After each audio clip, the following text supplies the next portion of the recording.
எனக்கு அந்த கனவு எனக்கு ரொம்பவுமே வித்தியாசமா இருந்துச்சு. ஆனா நான் எந்திரிச்சதுக்கு அப்புறமா அது எனக்கு மறந்து போச்சு. ஆனா அந்த கனவு வந்ததுல இருந்து நான் ஏதோ ஒரு விஷயத்த தொலைச்சுட்டு தேடிட்டு இருந்த மாரி தெரிஞ்சது. ஆனா நான் என்ன தேடுனேங்கிறது எனக்கே தெரியல. இது எல்லாமே ஆரம்பிச்சது அந்த ஒரு நைட்ல தான் அப்படின்னு சொல்லி நம்ம ஹீரோவும் ஹீரோயினும் சொல்றாங்க. நம்ம ஹீரோயின் தூங்கிட்டு இருக்கா. அவளுக்கு வித்தியாசமான ஏதோ ஒரு கனவு வருது. ஒரு ட்ரெயின்ல இருந்து அவ இப்ப வெளிய வரா. திடீர்னு அவளோட ரிப்பன அவுத்து என்னோட பேரு மீசுகா அப்படின்னு சொல்லி அந்த ரிப்பனை தூக்கி எறிறா. இப்ப பார்த்தா திடீர்னு அவ கண் முழிச்சு பாக்குறா. என்ன இது? இந்த இடமே வித்தியாசமா இருக்கு அப்படின்னு சொல்லி அவ யோசிச்சுட்டு இருக்கா.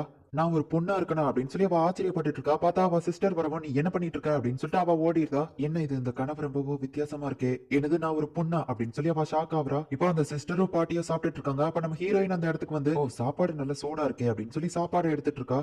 இன்னைக்கு நீ திரும்பவும் நார்மலாவே பிஹேவ் பண்ண ஆரம்பிச்சிட்டியே அப்படின்னு சொல்லி அவங்க பாட்டி கேக்குறாங்க. என்ன சொல்றீங்க அப்படின்னு அவ கேட்கவும் நேத்து நீ வித்தியாசமா நடந்துக்கிட்ட அப்படின்னு அவ தங்கச்சி சொல்றா. நம்ம ஹீரோயினுக்கு எதுவுமே புரியல. அந்த ஊர்ல மேயர் எலெக்ஷன் நடக்கிறத பத்தி ரேடியோல அனௌன்ஸ் பண்ணிட்டு இருக்காங்க. ஹீரோயின் டிவியை போடுதா. அதுல நியூஸ்ல வந்து என்ன சொல்றாங்க அப்படின்னா 12,000 வருஷத்துக்கு ஒரு தடவை வர அந்த ஒரு காமெட் இந்த முறை பூமிக்கு நெருங்கி செல்வதாக விஞ்ஞானிகள் சொல்லியிருக்காங்க அப்படின்னு சொல்லி நியூஸ்ல ரிப்போர்ட் பண்றாங்க. இப்ப நம்ம ஹீரோயின் அவளோட ஆல் டைம் ஃபேவரட்டான ரிப்பன் எடுத்து தன்னோட தலையை கட்டி ஸ்கூலுக்கு கிளம்புறா. அவளும் அவ தங்கச்சி வீட்ல இருந்து கிளம்புறாங்க. வரப்போற ஃபெஸ்டிவலுக்காக நான் ரொம்ப ஆர்வமா காத்துக்கிட்டு இருக்கேன் அப்படின்னு சொல்லி அவ தங்கச்சி சொல்றா. இப்ப நம்ம ஹீரோயினும் அவ தங்கச்சியும் வேற வேற வழியில தான் ஸ்கூலுக்கு போயாகணும். நம்ம ஹீரோயின் மட்டும் தனியா போய்கிட்டு இருக்கா. நம்ம ஹீரோயினோட ஃப்ரெண்ட்ஸ் அவ கூட ஜாயின் பண்ணிக்கிட்டாங்க. ஆமா உன்னோட பாட்டி உனக்கு பேய் ஓட்டிட்டாங்களா அப்படின்னு சொல்லி அவ ஃப்ரெண்ட் கேக்குறான். ஏன் என்னாச்சுன்னு கேட்கவும் நேத்து நீ ரொம்ப வித்தியாசமா நடந்துக்கிட்ட அப்படின்னு சொல்லி ஹீரோயினோட ஃப்ரெண்ட் சொல்றான். மேயர் எலெக்ஷனுக்காக மேயர் நின்னு மக்கள் கிட்ட பேசிட்டு இருக்காங்க. மேயரை பத்தி ஒவ்வொருத்தங்களும் ஒவ்வொரு கருத்து சொல்லிட்டு இருக்காங்க. அப்ப நம்ம ஹீரோயினை பார்த்து ராயல் ஃபேமிலி போறாங்க அப்படின்னு ஒருத்தர் சொல்லப்போ நம்ம ஹீரோயின் அமைதியா போய்கிட்டு இருக்கா. மைக்ல பேசிட்டு இருந்த அந்த மேயர் மைக்லயே ஹே மீட்சுகா நடக்கும் போது தலையை நிமிந்து நட அப்படின்னு சொல்றாரு. அவர் ஃபேமிலியில ரொம்பவும் ஸ்ட்ரிக்ட் போல அப்படின்னு சொல்லி அங்க இருக்கிற ஒருத்தங்க சொல்றாங்க. இப்படி பண்றது எனக்கு சுத்தமா பிடிக்கல அப்படின்னு சொல்லி ஹீரோயின் டென்ஷன் ஆகுறா. அவ நோட்ல யாரோ ஒருத்தங்க எதையோ எழுதி வச்சிருக்காங்க. ஸ்பேஸ் அண்ட் டைம் பத்தி டீச்சர் லெசன் நடத்திட்டு இருக்காங்க. உன் பேர் என்ன அப்படின்னு சொல்லி அந்த நோட்ல கேட்டிருக்கு. யாரு என்னோட நோட் எடுத்து எழுதி வச்சிருப்பா அப்படின்னு சொல்லி ஹீரோயின் பார்த்துட்டு இருக்கா. ஹே மியா மீட்சோ அப்படின்னு டீச்சர் கூப்பிடுவோம். டக்குனு இவ எந்திரிச்சு என்ன மேம் அப்படின்னு கேக்குறா. பரவாயில்ல இன்னைக்கு உன் பேரையாச்சும் ஞாபகம் வச்சிருக்கியா அப்படின்னு சொல்லி டீச்சர் சொல்லவும் எல்லாரும் சிரிக்கிறாங்க. நேத்து நீ இது மட்டும் இல்ல இன்னும் நிறைய விஷயங்கள் பண்ண அப்படின்னு சொல்லி ஹீரோயினோட ஃப்ரெண்ட் அவளுக்கு எக்ஸ்பிளைன் பண்ணிட்டு இருக்கா. ஆனா நான் இப்படி எல்லாம் பண்ணதா எனக்கு ஞாபகம் இல்லையா அப்படின்னு அவ சொல்றா. ஆமா எனக்கும் நான் நேத்து ஒரு வித்தியாசமான கனவு வந்துச்சு அப்படின்னு அவ சொல்றா. உனக்கு பேய் பிடிச்சிருச்சுன்னு நினைக்கிறேன் அப்படின்னு சொல்லி அவன் ஃப்ரெண்டு கலாய்க்கிறான். என்ன வச்சு காமெடி பண்றீங்களா? நேத்து நீ தான் என்னோட நோட்ல போ இல்ல ஒண்ணும் இல்ல அப்படின்னு ஹீரோயின் சொல்றா. உண்மையிலேயே நேத்து நீ வித்தியாசமா தான் நடந்துகிட்ட அப்படின்னு சொல்லி அவ ஃப்ரெண்டு சொல்றா. ஒரு வேளை நீ ரொம்பவும் ஸ்ட்ரெஸ்ஸா இருக்கியோ அப்படின்னு சொல்லி அவ ஃப்ரெண்டு கேட்கவோ மேபி இருக்கலாம். எனக்கு இந்த வில்லேஜ்ல இருக்கவே பிடிக்கல. நான் டோக்கியோக்கு போகணும்னு ஆசைப்படுறேன். இந்த வில்லேஜ்ல பாரு ஒரு காஃபி ஷாப் கூட இல்ல அப்படின்னு சொல்லி மீட்சுகா சொல்லவும் இல்ல ஒரு காஃபி ஷாப் இருக்கு அப்படின்னு அவன் சொல்றான். இதுதான் உங்க ஊர்ல காஃபி ஷாப்பா அப்படின்னு சொல்லி கூட இருக்கிற ஃப்ரெண்டு கேக்குறா. மீட்சுகாக்கு இப்ப எல்லாமே கொஞ்சம் கஷ்டமா தான் இருக்கும். அவங்க அப்பா வேற மேயரா நிக்கிறாங்கல்ல. ஆமா நீ அடுத்து ஃபியூச்சர்ல என்ன பண்ண போற அப்படின்னு கேட்கவும் அதை பத்தி நான் எதுவும் இன்னும் பிளான் பண்ணல அப்படின்னு சொல்லி கூட இருக்கிற ஃப்ரெண்டு சொல்றான்.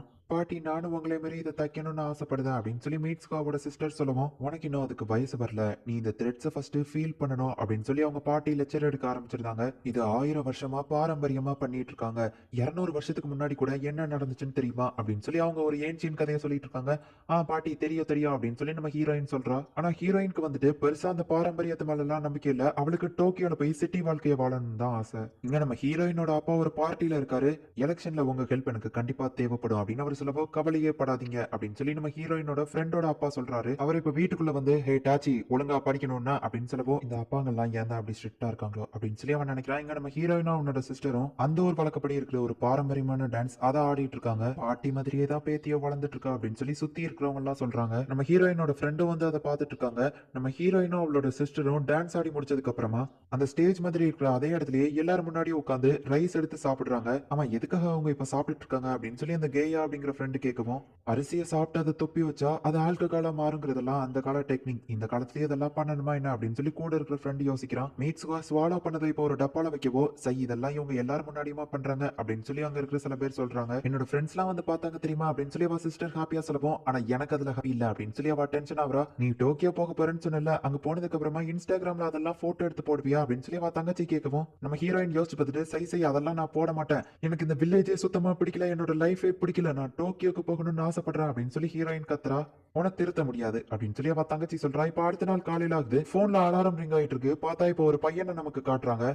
என்னடா இது அப்படின்னு சொல்லி அவன் பெட்ல இருந்து கீழே விழுந்துருதான். எந்திரிச்சு பார்த்துட்டு என்ன இது இந்த இடம் ரொம்பவும் வித்தியாசமா இருக்கு. ஆமா என்னோட பாடியில ஏதோ ஒரு டிஃபரெண்ட் தெரியுது. என்னோட காலுக்கு நடுவுல ஏதோ ஒண்ணு இருக்கு அப்படின்னு சொல்லி அவன் பயப்படுறான். இப்ப கண்ணாடியில போய் ஃபேஸ் பாக்குறான். அவனுக்கு ரொம்பவும் வித்தியாசமா இருக்கு. கண்ணத்துல வேற அடிபட்டு இருக்கு. ஹே நாகி எந்திரிச்சிட்டியா? இன்னைக்கு நீ தான் பிரேக்ஃபாஸ்ட் சமைக்கணும் மறந்துட்டியா அப்படின்னு சொல்லி அவங்க அப்பா கேக்குறாங்க. என்ன மன்னிச்சிருங்க அப்படின்னு அவன் சொல்லவும், சரி பரவாயில்ல விடு, நீயாச்சும் ஒழுங்கா சாப்பிட்டுட்டு ஸ்கூலுக்கு கிளம்ப, லேட் ஆகாம என்ன அப்படின்னு சொல்லி அவங்க அப்பா வீட்ல இருந்து வெளியே போறாங்க. என்ன இது வித்தியாசமான கனவா இருக்கு அப்படின்னு சொல்லி அவன் யோசிக்கிறான். அப்ப போன்ல ஒரு மெசேஜ் இருக்கும். ஆமா, யார் இந்த சுகாசா அப்படின்னு அவன் யோசிக்கிறான். இப்ப அவனோட ஸ்கூல் யூனிஃபார்ம் மாட்டிட்டு வீட்ல இருந்து வெளியே வந்து பாக்குறான். வீட்டை விட்டு வெளியே வந்து பார்க்கவும் தான் அவன் அப்படியே ஆச்சரியப்படுதான். பெரிய பெரிய டாலான பில்டிங்ஸ், அப்புறமா கார், ட்ரெயின் எல்லாமே ஓடிட்டு இருக்கு. நம்ம ஹீரோ இப்ப டோக்கியோல தான் நின்னுட்டு இருக்கான். இப்போ போன்ல கூகுள் மேப் எடுத்து ஸ்கூலுக்கு எப்படி போறது அப்படிங்கறத வழியை பார்த்து நம்ம ஹீரோ போய்கிட்டு இருக்கான். நான் இப்போ டோக்கியோல இருக்கேன் அப்படின்னு சொல்லி நம்ம ஹீரோ ரொம்பவும் சந்தோஷப்படுறான். நம்ம ஹீரோ படிக்கிற ஸ்கூலை காட்டுறாங்க. பார்த்தா அதுல இப்ப லஞ்ச் பிரேக் ஓடிட்டு இருக்கு. ஹீரோ கிளாஸுக்கு வெளியே நின்று எட்டி பார்த்துட்டு இருக்கோ, ஹே டாக்கி, என்ன லஞ்ச் பிரேக்ல தான் ஸ்கூலுக்கே வந்திருக்க? நான் பண்ண மெசேஜ்க்கு யார் ரிப்ளைவே பண்ணல அப்படின்னு சொல்லி அவன் கேட்கவோ, ஓ அப்ப நீங்க தான் மிஸ்டர் சுகாசாவா அப்படின்னு சொல்லி நம்ம ஹீரோ கேட்கறான். எதுக்குடா மிஸ்டர்னு மரியாதைலாம் அப்படின்னு சொல்லி அவங்க இப்ப சாப்பிட போறாங்க.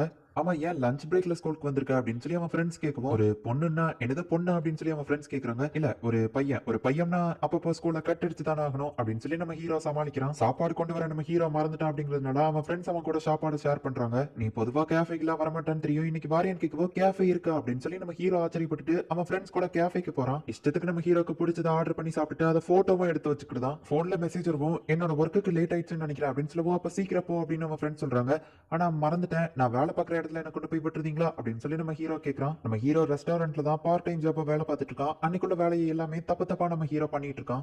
அப்ப அங்க இருக்கிற ஒரு ஆள் நம்ம ஹீரோவை கூப்பிட்டு, ஹே தம்பி கொஞ்சம் இங்க வா, நான் ஆர்டர் பண்ண பீட்சால பாரு டூத் பிக் குத்தி இருக்கு, இதை மட்டும் நான் அப்படியே சாப்பிட்டிருந்தா என் தொண்டையில குத்தி இருக்கும் அப்படின்னு சொல்லி அவன் சொல்லுவோம். ஆனா சரி, எங்க ரெஸ்டாரண்ட்ல டூத் ஸ்டிக்கே கிடையாது அப்படின்னு நம்ம ஹீரோ சொல்லுவோம். அப்ப நான் பொய் சொல்றேன்னு சொல்றியா அப்படின்னு சொல்லி அவன் டென்ஷனா கத்துதான். உடனே டக்குன்னு இன்னொரு லேடி வந்து, நாங்க உங்களுக்கு வேற ஒரு பீட்சா ஃப்ரீயா தாரோம் சார் அப்படின்னு சொல்லி சமாளிக்கிறாங்க. ஓ அப்படியா, சரி ஓகே அப்படின்னு சொல்லி அவன் யாருக்கும் தெரியாம கத்தி எடுக்கிறான்.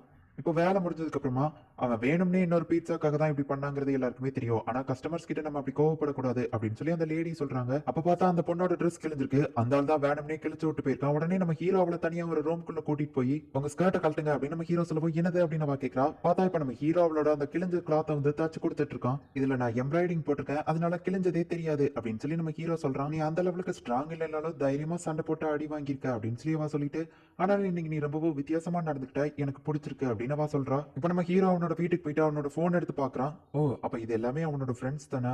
ஏய், இது அந்த பொண்ணோட போட்டோல அந்த பொண்ணை இவன் லவ் பண்றான்னு நினைக்கிறேன். நானும் டோக்கியோலயே இருந்திருந்தா நல்லா இருக்கும் அப்படின்னு சொல்லி நம்ம ஹீரோ இப்போ போன்ல இருக்கிற டைரியில இன்னைக்கு நடந்ததை ஃபுல்லா டைப் பண்ணி வைக்கிறான். என் நோட்ல என் பேர் என்னன்னு கேட்டு எழுதி வச்சிருந்தது இல்ல, இவன் பேர் என்னவா இருக்கும் அப்படின்னு சொல்லிட்டு இப்ப நம்ம ஹீரோ கண்ணாடி முன்னாடி போய் அவனோட கையில உன் பேர் என்ன அப்படின்னு சொல்லி எழுதி வைக்கிறான். இப்ப நம்ம ஹீரோ தூங்கிருந்தான். அடுத்த நாள் காலையில ஆகுது. நம்ம ஹீரோ எந்திரிச்சு பாக்குறான். என் கையில இது என்னது? ஆமா, அவங்க என்ன எனக்கு மெசேஜ் அனுப்பியிருக்காங்க. எனது கேஃபே வரணுமா? அதெல்லாம் முடியாது, எனக்கு வேலை இருக்கு அப்படின்னு நம்ம ஹீரோ கிளம்புறான். இவன் திரும்பவும் பழையபடியே மாறிட்டான். ஆனா நேத்துக்கு கொஞ்சம் கியூட்டா இருந்தால அப்படின்னு சொல்லி அவன் ஃப்ரெண்ட் நினைக்கிறான். நீ அவங்கள நேத்து என்ன பேசின, தெரியாத மாதிரி நடிக்காத அப்படின்னு சொல்லி அந்த ரெஸ்டாரண்ட்ல வேலை பார்க்குற ஜென்ஸ் எல்லாம் கேக்குறாங்க. யாரு, நானும் மிஸ் ஓகுடாராவுமா? நான் உங்ககிட்ட பேசவே இல்லையா அப்படின்னு நம்ம ஹீரோ சொல்றான். பார்த்தா அவன் அந்த இடத்துக்கு வந்து ஹீரோவை பார்த்து கண் அடிச்சுட்டு போறா. எல்லாரும் நம்ம ஹீரோ மேல காண்டாவுறாங்க. இங்க நம்ம ஹீரோயின் கையில என்னடா நிறைய விஷயங்கள் எழுதி வச்சிருக்கு, இன்னைக்காச்சும் நீ எதையும் தொடாம இருக்கியா அப்படின்னு சொல்லி அவன் தங்கச்சி போகவும் ஹீரோயின் வெக்கப்படுறா. இப்ப ஸ்கூலுக்கு போய் பார்த்தா எல்லாரும் அவளை ஒரு மாதிரி பாக்குறாங்க. என்ன நடந்துச்சுன்னு அவன் ஃப்ரெண்ட் கேட்கவும், முந்தின நாள் என்ன நடந்திருக்குன்னா எலெக்ஷன்ல ஹீரோயின் அப்பா நிக்கிறத பத்தி அவங்க கிண்டல் பண்ணி பேசவோ, அவங்க என்ன பத்தி தானே பேசுறாங்க அப்படின்னு ஹீரோயின் கேட்டுட்டு பெஞ்ச தள்ளி விடுறா. என்னது, நானா அப்படி பண்ண அப்படின்னு சொல்லி ஹீரோயின் ஷாக் ஆகுறா. அவ நோட்ல என்னடா நிறைய விஷயங்கள் ஏதோ கிறுக்கி வச்சிருக்கு. நம்ம ஹீரோக்கும் நிறைய விஷயங்கள் அவன் லைஃப்ல சேஞ்ச் இருக்கு. அப்பதான் அவங்க ரெண்டு பேருக்குமே புரிய வருது. அப்படின்னா அது கனவுல உண்மையிலேயே நாங்க ரெண்டு பேரும் பாடியை சுவிட்ச் பண்ணிக்கிறதோ அப்படின்னு சொல்லி அவங்க ரெண்டு பேருமே ஷாக் ஆகுறாங்க. ஹீரோ என்னடானா ஹீரோயின் உடம்புக்குள்ள இருக்கா, நம்ம ஹீரோயின் என்னடானா ஹீரோவோட உடம்புக்குள்ள இருக்கா. எதனால அவங்க இப்படி பாடி ஸ்வாப் பண்ணிக்கிறாங்க அப்படிங்கறது அவங்களுக்கே தெரியல. ஆனா இதனால எந்த ஒரு பிரச்சனையும் வரக்கூடாது அப்படிங்கறதுனால ரெண்டு பேருமே டெய்லியும் அவங்க பாடி ஸ்வாப் பண்ணும்போது அவங்க என்னெல்லாம் பண்றாங்களோ அது அவ்வளத்தையுமே அவங்க போன்ல இருக்கிற டைரியில ஸ்டோர் பண்ணி வைக்கணும் அப்படின்னு சொல்லிக்கிறாங்க. ஏன்னா அப்படின்னா அடுத்த நாள் அவங்க ஒரிஜினல் பாடிக்கு அவங்க திரும்ப வரும்போது முந்தின நாள் என்னெல்லாம் நடந்திருக்குங்கிறது அவங்களுக்கு தெரியும், எந்த குழப்பமும் இருக்காதுங்கிறதுனால. நீ அதிகமா ஸ்வீட் சாப்பிட்டு என்னோட பணத்தை வேஸ்ட் பண்ணாதா அப்படின்னு சொல்லி ஹீரோ ஃபர்ஸ்ட் நாள் டைப் பண்ணி வச்சுட்டு போறான். எப்படி இருந்தாலும் அது உன்னோட பாடிக்குள்ள தானே போகுது அப்படின்னு சொல்லி ஹீரோயின் அடுத்த நாள் வந்து டைப் பண்ணி வைக்கிறா. ஹீரோயின் உடம்புக்குள்ள இருக்கிற ஹீரோ ஆம்பளை மாதிரியே நடந்துட்டு நிறைய விஷயங்கள் பண்றான். ஹீரோ உடம்புக்குள்ள ஹீரோயின் இருக்கும்போது அந்த ஓகுடேரா கூடவே அவன் சுத்திட்டு இருக்கான். மிஸ் ஓகுடேராக்கு உன்னை ரொம்ப பிடிச்சிருக்குன்னு நினைக்கிறேன் அப்படின்னு சொல்லி ஹீரோயின் ஃபர்ஸ்ட் நாள் அவன் போன்ல டைப் பண்ணி வச்சுட்டு போகும்போது அடுத்த நாள் நம்ம ஹீரோ வந்து பார்த்துட்டு டென்ஷன் ஆகுறான். ஆமா, எதுக்காக ஒரு பொண்ணு வந்து எனக்கு ப்ரப்போஸ் பண்றா, என்னோட ரிலேஷன்ஷிப்ல தலையிடாத அப்படின்னு சொல்லி